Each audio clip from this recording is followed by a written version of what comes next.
Well, good evening, everybody. It is Thursday, the 5th of July, one day after the 4th of July.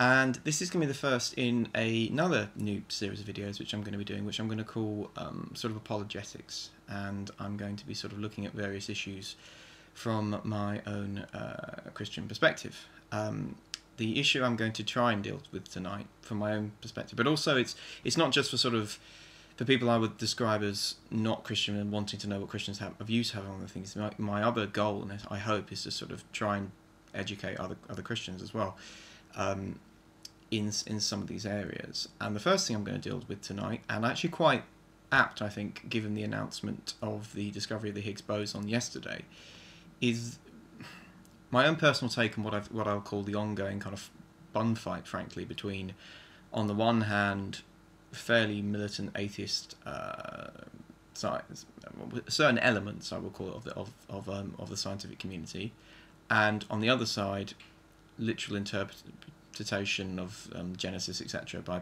people who, frankly, should know better, and the sort of fight and the problems that it actually does pose for someone like myself, who is a Christian, but someone who also was trained at university as a scientist and spent 4 years doing a master's in science.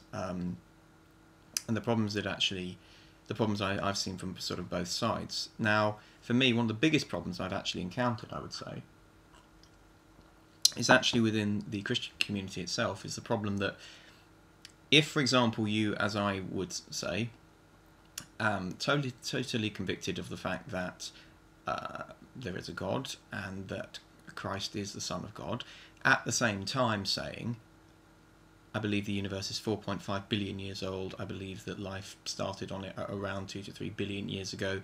I believe that evolution is a scientifically proven model by which life has come to its current state, and I'm quite happy to accept all of the scientific discoveries up until now and take them at face value. You end up with this sort of real problem, and rather like perhaps some of the early scientists were by the church, you as a Christian can sometimes feel that you are not necessarily ostracised, but certainly looked down upon by others for not having what they would call a more sort of pure interpretation of biblical traditions and stuff like that. I would make a couple of points. First of all, I'm not the first Christian to have these particular kind of views. If you go back and you look at the teachings of St. Augustine, he gives a wonderful sermon, which I will put a link to, basically saying that Christians shouldn't use the Bible to try and prove elements of science and understanding about the current world around us. In fact, if they do that and they speak without knowledge, they make themselves look stupid, and to the non-believer, or the person they're trying to sort of make suggestions to about the Christian faith, they look like a fool, and it hardens the heart of those people listening to think, well, if he thinks that and he thinks that and he thinks that, he's clearly nuts. I'm not going to listen to anything else he has to say. So this idea of a little knowledge being misused and giving an impression of stupidity is a problem that even 2,000 years ago, leaders in the Christian church were having to deal with and put up with, and sadly we haven't learned anything from it. We're still making stupid claims. For example, the claim that that the Earth is literally 6,000 years old. I mean, this is ridiculous. If you go and look at the most recently discovered Turkish ruins of a temple, which unfortunately this time the name of which has flown out of my head, they are at least 12,000 years old. We have trees on this planet that, or fossils of trees, for example, which you can find, which are millions and millions and millions of years old. And where do you think oil comes from? Oil, gasoline, coal, for example, these are not natural products. These are organic compounds due to the breakdown of, in the case of oil, sea creatures, and in the case of coal, flora, so plants, trees, that kind of thing, that degraded and were decomposed in an oxygen-less and anaerobic atmosphere over millions and millions of years, producing oil and gas and coal, which we now use to power our homes and drive our cars. That just basic, I would just say basic science. And one of the other issues I commonly hear is, again, this, and I'll give you the other argument that I've heard a lot of time. Oh, well, the fossils are due to the flood. Really? Well, where are the people? If you look at the fossil record, you look along the side, if that is literally true, And if you believe in a literal interpretation of the biblical flood as laid down in the Old Testament, of course, an Old Testament that's been translated from Hebrew to Greek to English to whatever other language you might be reading it in, you have a serious problem in the fact that there was a large human population across the surface of the earth, and everything was wiped out except for these particular animals, etc., etc. I would make this point to you that if you look at the fossil record, there are no human beings at all on the layer in which they should be. So it doesn't work. Okay? And this comes down to a very fundamental point. What was the point of Genesis? What is the point of that particular section of the Bible? And the answer is you have to understand it in the context of which it was written and the people whom it was written to. It was written and given to a people living in a pagan society, the best part of 4,000 to 5,000 years ago. If you look at the biblical creation story, it shares a lot of elements including actually the worldview in terms of this idea of a sort of an earth core, a domed sky above it, a water layer above it, and then the gods or whatever, all sitting in a pantheon atop the heavens, with the Sumerians, with the Babylonians, with the ancient Assyrians. All of those cultures had the same basic worldview. Why? Because that was the accepted science at the time. That was the view of cosmologists, etc., working at the time. That is what they believed that the world were. When the mountains are referred to as the pillars of the sky, well, guess what? That's what they thought it was doing. They thought they were keeping it up. So you have to understand it within those contexts. So that being the case, what point is Genesis trying to make? What is the fundamental key truth within Genesis that it's trying to make? The answer is that there's only one God. Again, think about the people who were living at the time. You had pantheons, you had gods for sun, gods of the moon, gods of sex, gods of farming, whatever. But the Judeo-Christian scriptures, and obviously Genesis, what we're talking about at the moment, you have one. And that is an absolutely revolutionary idea in the context of the people at the time. There's not hundreds of gods, there's one. That was the point of Genesis. That, amongst obviously other things, including the man, disobedience to God, etc., etc., etc. If you try and read Genesis as a literal scientific document, it falls apart.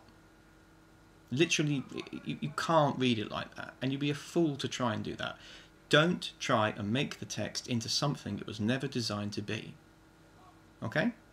Genesis is designed to reveal a theological truth. There is one God, He is almighty, and He created everything, including the Higgs boson, including the dinosaurs, including me and you. What He did not do is sit down with the writer of Genesis and spend years and years and years explaining to him every single bit of how He made His creation. Because this is the problem. The guy at the time would have understood it. And you know what?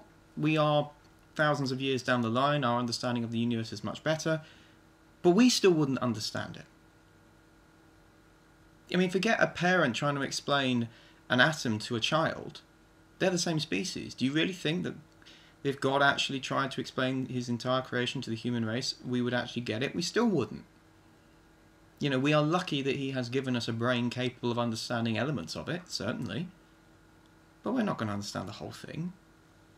And that's not what the purpose of Genesis was. The purpose of Genesis was, there is one God, and I'm here. So, as I said, I'm quite happy to, and actually what I'd like to do with this series of videos is actually to do, just if people have questions, if people have, etc., I will try and give my own view on it. Obviously, I can't speak for all mainstream Christian opinion, but one of my big sort of worries about this, guys, is the fact that a lot of Christians are very frightened by these new ideas, etc. Because they seem to be challenging what they see as the sort of bedrock of their faith. And they shouldn't. Because if you understand what it was originally written and designed to do, it doesn't challenge you at all. Because remember, the foundation of your faith is not Genesis being literally how God did it. The foundation of your faith is, do you believe and trust in Jesus Christ? That's the most important thing. And that's the thing that we should be talking about to people. Allowing ourselves to be sidetracked into huge, long, costly debates about, You know, did man walk around with the dinosaurs, and why aren't there man in the fossil layers, and what was all this stuff about a fly? You know, all of this is, it's actually not the issue. And if you allow yourself to be distracted like that, then you're kind of failing quite miserably. As one church leader put it to me once, you're not really doing evangelism unless you're talking about Jesus. So talk about Jesus, okay? People want to ask questions about what you believe about that, you're entirely welcome to do it. But I would just say this to you. Remember, what you're dealing with is a historical document from 4,000 years ago. Remember that you are dealing with, it was written for people in a particular time with a particular worldview. And you know what? God doesn't actually change that. If you read throughout the scriptures, there's not one moment where God says to someone, oh, and by the way, I'm talking to you about what your people are doing wrong, the way that they're butchering each other, you know, stringing each other up, murdering each other, and the fact that I don't like it.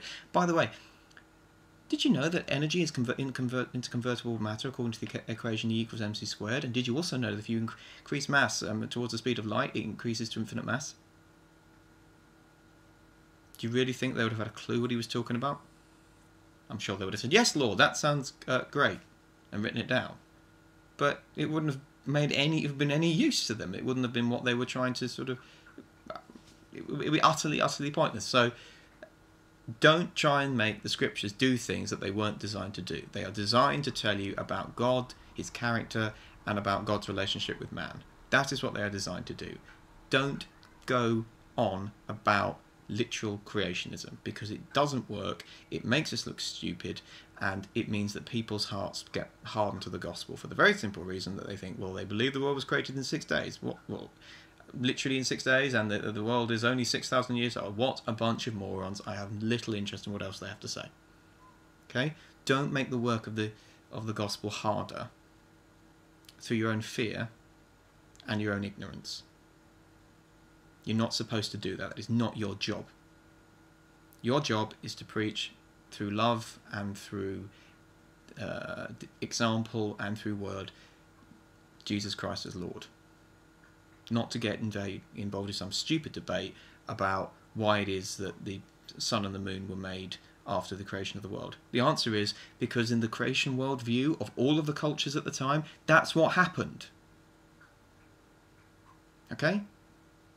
Genesis is not a literal creation story. It was never designed to be. It was designed to reveal a theological truth, which is that God, our God, is one, and that he created everything, and that there's not hundreds and hundreds of them.